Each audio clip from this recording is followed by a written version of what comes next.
Hello, it's Wayne here. It's Lockdown Film Club, and it's my turn to choose a film for us to watch over the next 2 weeks. So, 2 weeks ago, Nigel chose Kumiko the Treasure Hunter. I'm looking down at my notes, so I can't do the idiot card thing.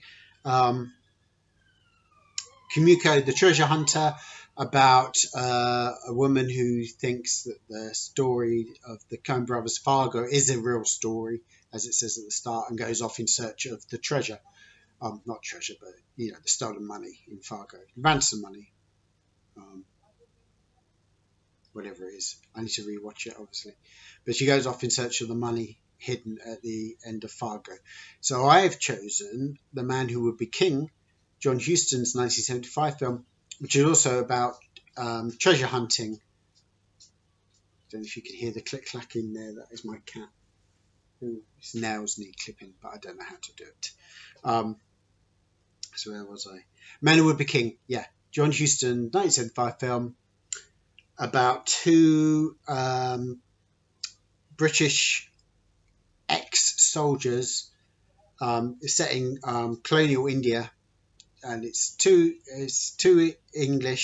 British ex-soldiers who decide they're going to go through the Khyber Pass and go into kind of uncharted lands and set themselves up as kings in the manner of Alexander the Great, and basically exploit all the natives and teach them how to fight and take all their money. So they're a kind of two-man microcosm of imperial Britain, and it's a sort of kind of satire on empire, and it's just a great adventure film. For all of its kind of satire, it is basically just a great adventure film, and funny, very funny. Michael Caine and Sean Connery, and I'd already chosen this film before Sean Connery died, so it's kind of a double. I was going to say I quite like it when the chain also coincides with tribute films, although like's probably not the right word to use there.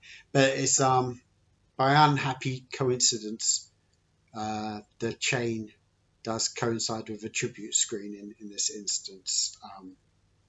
So it's my favourite Sean Connery film, which is why I chose it. It's my favourite John Huston film, and it's a film that we have wanted, the Tufton Park Film Club, me and Nigel have wanted to show at Film Club for a long time. I think it would work better on a big screen in a room full of people, but lockdown is what it is. So this is the next best thing, and I think it was shown on Channel 4 the other night, so it's quite easy for us all to get hold of. So it's a film, just to put it in a bit of context, it's a film that John Huston had wanted to make for a few decades before he actually got around to making it. It's an adaptation of Rudyard Kipling short story. John Huston, big fan of adapting literary works. He's done Moby Dick, he's done The Dead, the James Joyce story, he did Maltese Falcon. I can't think of any more. He's done a lot of literary adaptations though, and I should have written them down and I didn't. But anyway, this is another literary adaptation. So originally, he wanted to make this in the 50s with Clark Gable and Humphrey Bogart as the two British soldiers. Unfortunately, Bogart died. When was it? In 1957. Clark Gable was still up for making the film. Apparently, it was all he told John Huston. He would just finish The Misfits, and then he'll be there for The Man Who Would Be King. And obviously he didn't make it either. The next two were Burt Lancaster and Kirk Douglas. That fell through. I don't know why. Then Richard Burton and Peter O'Toole. again, that fell through. And then finally, well, not finally, penultimately in the 70s, Houston approached Paul Newman and Robert Redford. And you can see how this would have been a kind of British or British Butch Cassidy and the Sundance Kid. They're both the roles have that same kind of roguish. What's the word I'm looking for? I wish the word I was looking for had been written down, but I haven't written it down. But lovable rogues will do for now. So they would have been kind of ideal if they weren't American. And it was Paul Newman who said to Houston that he loved the script, but he thought that Houston should get British actors. And Paul Newman actually suggested both Michael Caine and Sean Connery for the parts. And Houston went and sent them both a script, and they both liked the script, and they both agreed to make the film.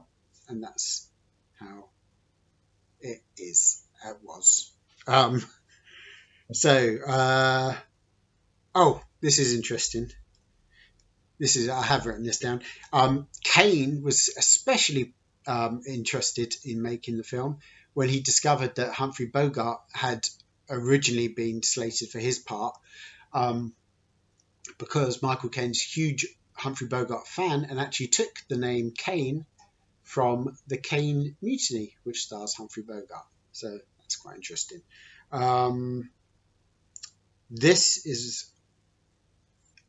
think these are kind of interesting, but with the caveat that every time we show a film as a tribute screening, we can pretty much guarantee to come across this fact somewhere on the internet. So take this next fact with a kind of a pinch of salt. This is Sean Connery's favourite movie, apparently, according to my sources. But who knows how true that is? But let's pretend it is true. So that's a nice thought. This is quite interesting as well. For the character of Roxanne, they had yet to cast that character, and they're at dinner with Houston and Michael Caine, and Michael Caine's wife Shakira came wandering in, and Houston cast her on the spot, apparently. Though Shakira did have to take some persuading, because she says she's not an actress. So it's Michael Caine's real wife in the role of Roxanne. What else can I say about this? I'm looking at my notes. I haven't got much notes left. Saeed Jeffrey's in it. He's brilliant in this. And just as a little side note, The Queen's Gambit is very popular on Netflix at the moment. So if you like the look of Saeed Jaffrey in this and you haven't seen it, The Chess Players by Satyajit Ray is a brilliant film. And we showed that actually when Saeed Jaffrey died at Film Club. So yeah, if you're in the chess zone and the Saeed Jaffrey zone, then that's ideal, really, the Chess Players. But we're not showing the Chess Players today. We're showing The Man Who Would Be King, and we're not even showing it. We're saying watch it if you can. And I think, because I'm coming up to the 10-minute mark, and I'm going to stop there, because that will do. It's a great film.